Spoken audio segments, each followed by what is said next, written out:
She is mentally unfit to manage her own affairs, Your Honor. She is confused, erratic, and a danger to herself. My father didn't even blink as he lied to the judge. He wiped a fake tear, glancing at the relatives he had invited to watch my humiliation. I didn't scream. I didn't object. I just checked my watch. 3 minutes. That was all the time he had left before his entire world imploded. $12 million, that was the price of his soul, and he was currently selling it for pennies on the dollar. Have you ever been slandered by the person who was supposed to protect you just so they could steal what belongs to you? Drop a yes in the comments if you know exactly how it feels to be cornered. I want to see how many of us have survived this kind of betrayal. Judge Teresa leaned over her bench, her eyes searching mine for any sign of the instability my father had just described. Miss Henderson, she said, her voice steady but expectant. Your father has presented a very distressing picture of your current state. Do you have a response to these allegations regarding your mental capacity? I stood up slowly, the movement precise and calculated. I didn't look at the gallery where my aunts and cousins sat, their faces twisted with a mix of pity and morbid curiosity. I didn't look at Gary either, even though I could feel his gaze burning into me, desperate for a reaction. In the world of psychology, there is a technique called the gray rock method. You become a stone. You strip away your personality, your heat, and your vulnerability until there is nothing left for a narcissist to feed on. You become uninteresting, unresponsive, and flat. You starve them of the emotional fuel they need to function. I wasn't just using it as a defense mechanism today. I was using it as a surgical instrument. Gary leaned back, a smug half smile tugging at the corners of his mouth. He wanted the outburst. He had spent months gaslighting the family, telling everyone I was losing my mind, just so he could justify this moment. He needed me to scream. He needed me to prove him right by acting like the hysterical, confused child he claimed I was. Emotional chaos was his primary currency, and he had been banking on a high interest return today. If I cried, he won. If I shouted, he won. So, I gave him exactly nothing. I am listening, Your Honor, I said, my voice as flat as a dial tone and devoid of a single tremor. I was simply waiting for my father to finish his performance. I wouldn't want to interrupt a man who has worked so hard to rehearse his grief. I saw the smugness in Gary's eyes flicker for a fraction of a second, replaced by a sudden, sharp confusion. He turned to his lawyer, Bradley, and whispered something. Bradley wasn't looking at him. Bradley was busy tapping his fountain pen against his legal pad, a nervous habit he had developed the moment I stood up. Bradley was a smart man, and smart men know when the wind shifts. He knew that every lie my father told left a footprint. He knew that the documents they had submitted to get this emergency hearing on the docket were built on a foundation of sand. And most importantly, he knew that I wasn't being silent because I was broken. I was being silent because I was recording. To Gary, this was a battle for dominance. To me, it was a simple audit of a failing asset. He saw a daughter who needed to be managed. I saw a liability that needed to be liquidated. He thought my quietness was my surrender, but he had no idea it was actually the sound of a scope locking onto its target. I had been the silent investor in their version of family for far too long, footing the bill for their pride while they overdrafted my compassion for years. My affection had become a subscription service they took for granted, even while they plotted to steal the $12 million left in the estate. That subscription ended the moment he stepped into this courtroom. This wasn't revenge, it was accounting. My father continued his speech, gesturing wildly toward the gallery, as if he were performing for a packed theater. Look at her lifestyle, Your Honor, he sneered, pointing a finger at my simple clothes. She lives in a damp basement apartment in the worst part of town. She wears clothes from discount racks and takes the bus because she can't even manage the finances for a basic car. She has squandered every opportunity I ever gave her. In quote, I listened to him list my supposed failures like items on a grocery list, but my mind drifted back to the reality of that basement apartment. He saw a shoebox, I saw a high-security hub. While he was buying $5,000 suits to impress people who secretly despised him, I was building an invisible ledger. Every time he called me worthless, I transferred another $5,000 into an offshore investment account. Every time he mocked my boring job as a data clerk, I was actually performing forensic audits for private equity firms, managing portfolios worth over $15 million. People often ask why victims of toxic parents stay so long. Why did I endure the insults and the control for 4 years? In psychology, they talk about a concept called learned helplessness. It's like being a prisoner in a cell where the door has been unlocked for years, but you've been told the floor outside is a minefield. This is the survivor's invisible chain. Gary had wrapped that chain around my neck 4 years ago when I discovered he had used my social security number to co-sign a loan for $25 million to prop up his failing business. He told me I was a phase, not a future. He told me that without his guidance, I would be crushed by the weight of that debt. For a long time, I believed him. The hallway of my life smelled like burnt toast and his cold silence. I was a prisoner of his making, trapped by a debt I never signed for, living in a house he controlled. But the chain that was meant to keep me down became the very line I used to track him. I didn't stay because I was weak. I stayed because I was an auditor. I needed to be close enough to see the cracks in his armor. Every day I spent in that basement, I was collecting a digital bullet. I realized he saw my empathy as a line of credit with no limit, a fund he could withdraw from whenever his ego felt bankrupt. Gary thought he was the long-suffering patriarch holding up a crumbling dynasty, and that I was just the leak in the hull. He thought I was taking the bus because I couldn't afford a Toyota. In reality, I was preserving my liquidity to purchase the distressed mortgage note on his precious country club membership. When he laughed at my thrift store blazer, I was finalizing the paperwork to acquire the shell company that held the lien on his office building. The truth is, I wasn't broke. I was hoarding. I wasn't failing. I was buying.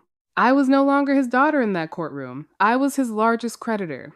He had spent his entire life trying to make me feel small so he could feel large, never realizing that while he was busy performing, I was busy owning the stage. Today wasn't a family reunion. It was a foreclosure. She has no concept of financial responsibility, Gary shouted, slamming his palm onto the oak table so hard the water glasses rattled. I looked at him, really looked at him. This wasn't a father concerned about his child's future. This was a parasite, panicked, because its host was finally drying up. He didn't want a conservatorship because he loved me. He wanted it because he was drowning in a $25 million sea of debt, and I was the only life raft left within his reach. He needed legal control over the $12 million estate because he had already liquidated and spent every cent of his own. He wasn't a parent anymore. He was a predator in a $5,000 suit. Bradley stood up, his chair scraping against the floor like a warning shot that no one else in the room seemed to hear. He didn't look at me as he walked to the bench and handed a thick stack of financial records to Judge Teresa. "Your Honor," Bradley said, his voice carrying a slight, nervous tremor. "We are submitting evidence regarding the blatant mismanagement of the trust fund established by the late grandmother. Specifically, the primary disbursement account." Gary couldn't wait for his lawyer to finish. He jumped in, pointing a shaking finger directly at my face. "She lost it, Judge. She lost $1,500,000 and didn't even notice." A collective gasp rippled through the courtroom.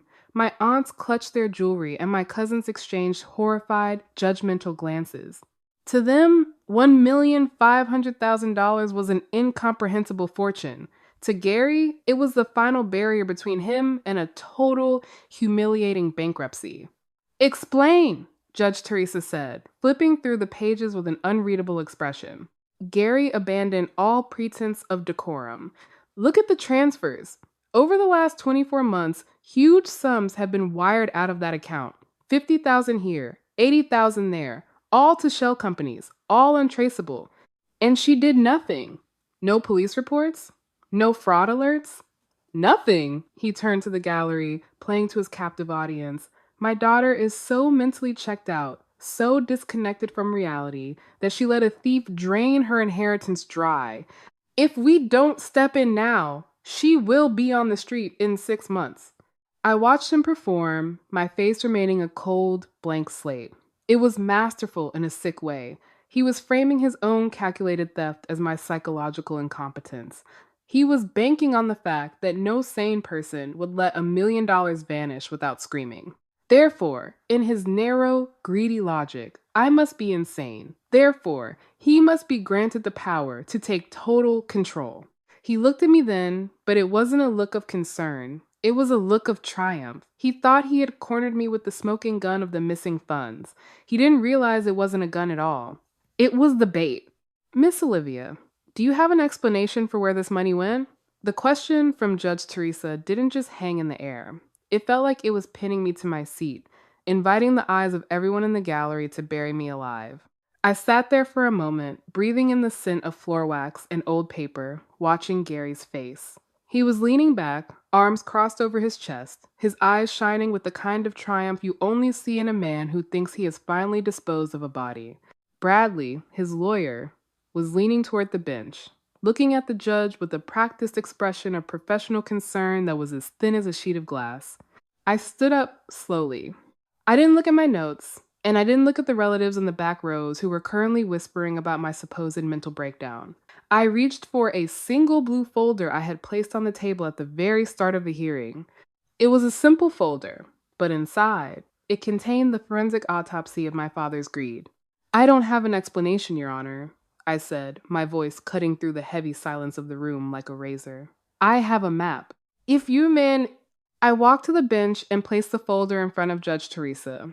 I moved with the deliberate, clinical slowness of someone who already knows exactly how the movie ends because they wrote the script. Gary let out a short, bark-like laugh that echoed unpleasantly against the high ceiling. She admits it, he shouted, throwing his hands up as if addressing a crowd. She watched it happen and did nothing. She's catatonic, Your Honor. She's mentally checked out and letting $1 million vanish without even a blink. I wasn't catatonic, I corrected him, turning just enough to catch the light in my eyes. I was patient. Judge Teresa opened the folder, and I watched her eyebrows lift as she looked at the first page. It wasn't a spreadsheet or a standard bank statement. It was a digital footprint visualization, a network of lines and nodes that traced a very specific path through the internet. What exactly am I looking at, Miss Henderson? The judge asked, her eyes moving rapidly across the data. You are looking at the internet protocol logs for every single unauthorized transfer from my grandmother's trust account, I explained, leaning forward to let Gary see the absolute lack of emotion on my face. I didn't just track the movement of the $1,500,000. I tracked the device that initiated every single wire. You see, Your Honor, every one of those transactions originated from a single desktop computer located at 442 Oakwood Drive. The courtroom went deadly silent. I let the address hang in the air like a noose. That is my father's home address, I continued, my tone as cold and factual as a balance sheet. Specifically, the computer located in his private study. Gary's face drained of color so quickly I thought his heart might actually stop. He started to stand up, his mouth opening and closing like a fish out of water, but Bradley grabbed his forearm and yanked him back down into his seat with the force that made the wood creak. That's hacked evidence! She's fabricating data! Gary sputtered, his voice reaching a high, shrill pitch that betrayed his panic. I ignored him entirely, gesturing for the judge to turn to the next page. And here are the wire confirmations, Your Honor. You'll notice that the funds weren't actually sent to anonymous shell companies, like my father claimed. They were directed into accounts held by a firm called Apex Consulting. I turned to Gary, whose eyes were now darting around the room as if looking for an emergency exit that didn't exist.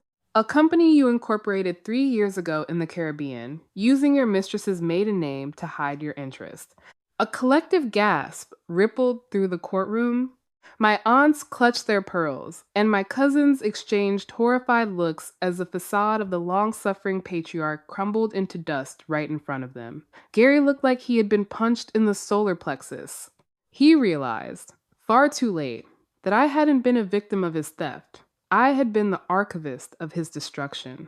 Judge Teresa looked up from the digital logs, her expression a mask of grave concern.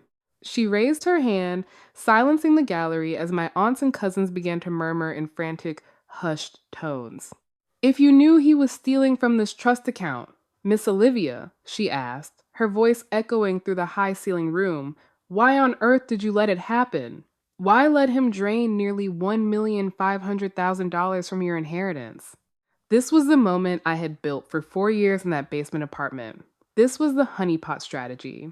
I leaned forward, resting my palms on the cool, polished wood of the council table. Because of the laws of this state, Your Honor, I said, my voice as flat and surgical as a scalpel.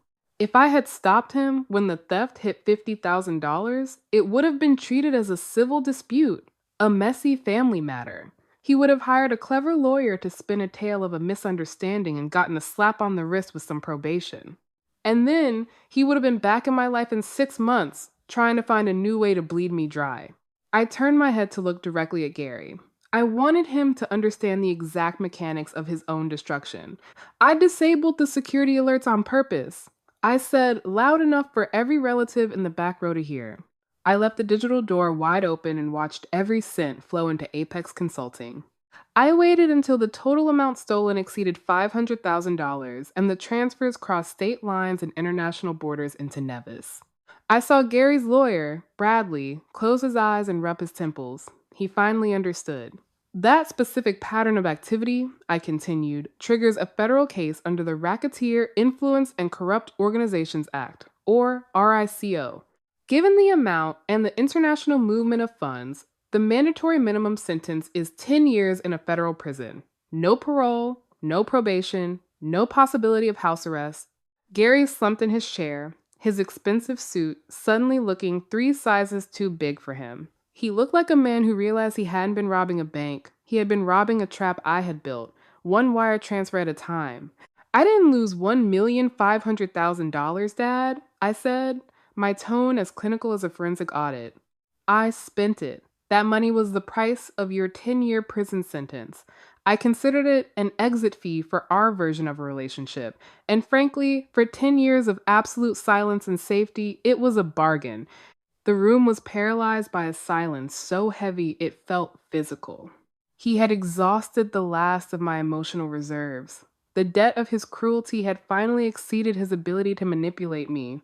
Gary's world was shrinking to the size of a federal cell, and I was the one who had meticulously signed the lease. I rubbed my eyes, trying to find a shred of regret, but there was only clarity. This wasn't a family crisis, it was a balance sheet. Gary thought he was the long-suffering patriarch, but in reality, he was just a bad investment that I had finally chosen to write off. Gary was cornered, but a cornered rat is often the most dangerous. He wiped the sweat from his forehead with a shaking hand, his eyes darting toward the briefcase sitting on the council table. With a sudden, jerky movement, he reached inside and pulled out a single sheet of paper, yellowed slightly at the edges and bearing several official-looking stamps. "She's lying, Your Honor," he shouted, his voice gaining a frantic, jagged strength that vibrated through the courtroom. "She authorized every single transfer. She signed the papers herself. She just conveniently forgot because she's losing her mind, just like I told you." He handed the document to the bailiff, who passed it up to the bench. Gary turned to the gallery, his confidence returning like a fever. He straightened his $5,000 suit, looking at my aunts and cousins as if he had just performed a miracle. "This is a general power of attorney document," Gary announced, his voice booming. "It was signed and notarized 2 years ago. It explicitly grants me full control over that specific trust account to manage family investments. She signed it right after her grandmother died because she was too overwhelmed and depressed to handle the $12 million herself." End quote. Judge Teresa examined the paper, her eyes narrowing as she studied the ink. "The signature looks authentic," she murmured, causing a low hum of whispers to break out in the back rows. "It is authentic," Gary said, a wide, predatory grin spreading across his face for the first time in 10 minutes. "She signed it. She just doesn't remember. This proves my entire point, Your Honor. Her memory is gone. She's dissociating. She creates these paranoid fantasies about federal cases and wire fraud because she can't face the reality that she gave me permission. She needs a guardian to protect her from herself."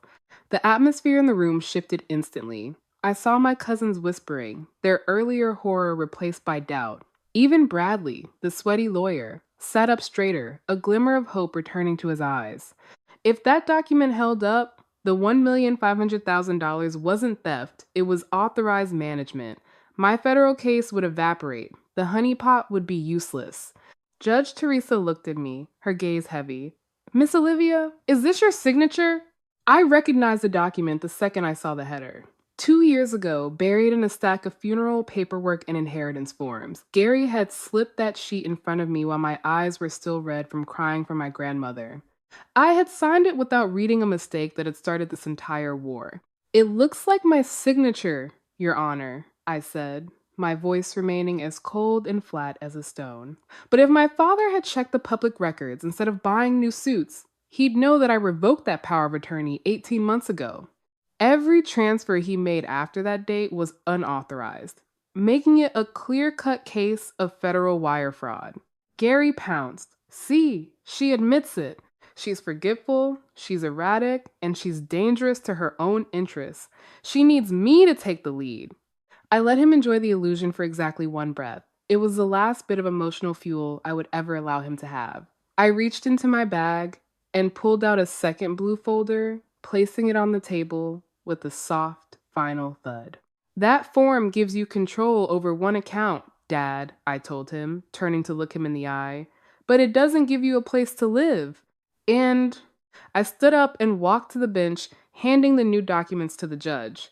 You see, Your Honor, while my father was busy using that power of attorney to drain my trust, I was busy performing a forensic audit of his life.